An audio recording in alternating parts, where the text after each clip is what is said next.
In today's American English pronunciation lesson, we're going to be talking about the difference between the held stop and the glottal stop for the stop consonant sounds. P, B, K, G, and T, D.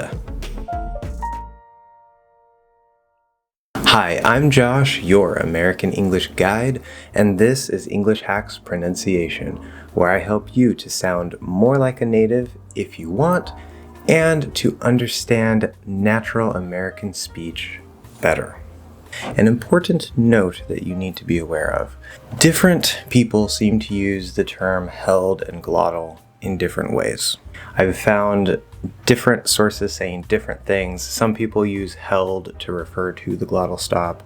I've seen some people use glottal to refer to all of the stop sounds, or maybe just the T sound, but not all versions of the T sound are a glottal sound. So you're going to find conflicting information on this topic, and this is my understanding, my view, how I look at it. As you are going to learn through this lesson, at the end of the day, the difference between held and glottal, there is a difference, but it doesn't really matter that much most of the time. So let's get on with the lesson. Now, if you do not know about these 6 sounds, the stop consonants, P, B, K, G, and T, D, I have lessons talking about them. You should start there first. These 6 sounds in linguistics, in phonetics, they're called the stop consonants, because in order to physically produce or create these sounds, you have to somehow stop the flow of air and then push it out. So with the P, for example, we close the lips, P, all right? And then the air gets pushed out. So we stop the air and then release it. Now, when we talk about a held stop or a glottal stop, this applies to all of the stop consonant sounds, but it specifically means where instead of pushing the air out, you don't push the air out. It's a special version of the stop consonant sounds. A very brief overview if we use the P sound. There's a strong P, and that P is at the start of a stressed syllable. P, P, like pick or apply. Okay? Then there is a weak P, and this P, we still have a little bit of air, but not as much. So for example, happy. We don't say happy, okay? That's a strong version. This is at the start of an unstressed syllable, so it needs to be weak. Happy, happy, just a little bit of air. After that, we have the stop version of the P sound. And what that means is that instead of pushing the sound out, you go into the P position, but you don't release the sound. You don't push it out. So if I say up, up, that's it. Okay. Fully enunciated, I can push the P out and say up, up. But that doesn't normally happen unless maybe it links to a vowel or something like that. If I do a P where I just go into the position and don't release it, and that's all I do, that's a held stop, right? Because I'm holding it instead of releasing it. So if I just say up, up, okay? Just going into the P position.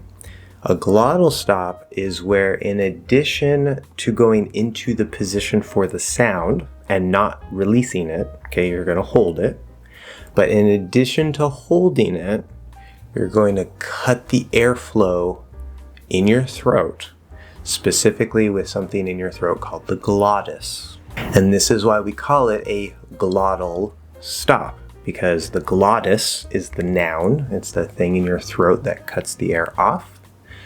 And the word glottal is an adjective, basically meaning of the glottis, right? So it's the adjective form of glottis. So a glottal stop, a stop that you produce using your glottis to cut the air off. So again, you go into the position, let's say for P, and you're going to hold it. You're not going to push out a P, but you're also going to cut the air off. So I can say, if I do just a held P, right? Without cutting off the air, that would be like up, up, Okay, so there's no p, but there's also no cutoff. Now, if I do a glottal stop P, I'm going to go into the P position and I'm going to cut off the air. And this is going to make it sound like a stronger cutoff, like it just ends in that position, right? Up, up, up, up, up, up, up.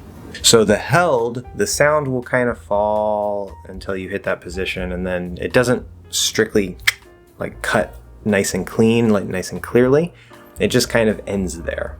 Or with the glottis, you want to actually cut the air and it makes it sound like it just cuts off.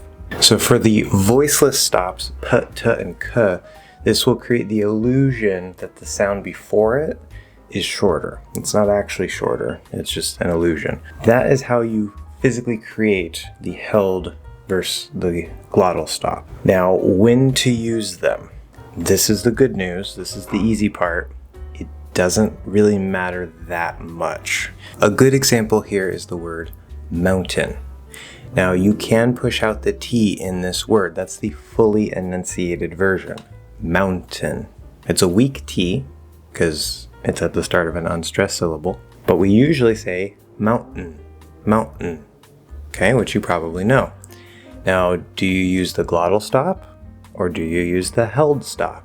Most natives, most teachers will probably tell you it's a glottal stop. And that's definitely how we think about it. That's even how I used to think about it. But the more I played with it and the more I experimented and tried to listen, the more I realized that it actually doesn't matter that much, okay? You can do a nice clear cutoff, which we will very commonly do, a glottal stop. Mountain, mountain. Or, especially if you're speaking faster, we're going to talk about that for the full range of the T sound in a future lesson. It all makes perfect sense. But if you're speaking a little faster and you don't want to take the time to do that nice full clear cutoff, you can just do a held stop, and that's fine.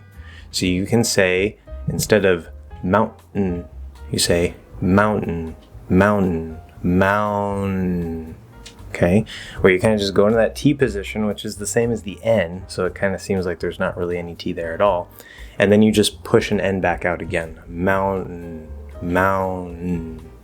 Okay, that would be a held T in this case. There's nothing wrong with that at all, especially if you're speaking quickly. What about if I say what? Okay, what? Because we know that these stop sounds at the end of a word, by default, okay, the normal thing that happens if there's no special linking or connection or whatever is that it would stop. Some form of stop, a held stop or a glottal stop, but it stops, okay? You can push it out to make it more clearly enunciated. It's always possible that it might come out that way. What? No problem. But it's very common to stop it. Now, do you use the glottal stop or the held stop? Doesn't really matter. We're probably going to do the glottal because it's nice and clear. What? Or I can just not cut off as clear, go into the T position.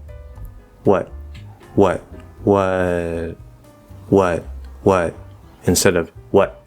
Right, that has that nice clearer cutoff. And if you don't hear much of a difference, that's fine.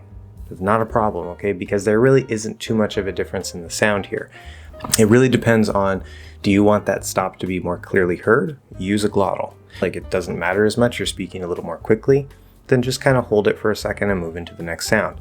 It's not a big deal. And again, this does apply for all of the stop sounds. And there's one trick that you need to be aware of that I think causes a lot of confusion. I've heard that some teachers will tell you that the held version is where you go into the sound or the position of the sound, but it's not actually there. For example, in handsome, and that's supposed to be a held D. It's not a held D. Okay, we are going into the position where the T, D, and N are because of the N, but there's no D there. There's no D, there's no T. We're just going from the N to the S and pushing that S through that position.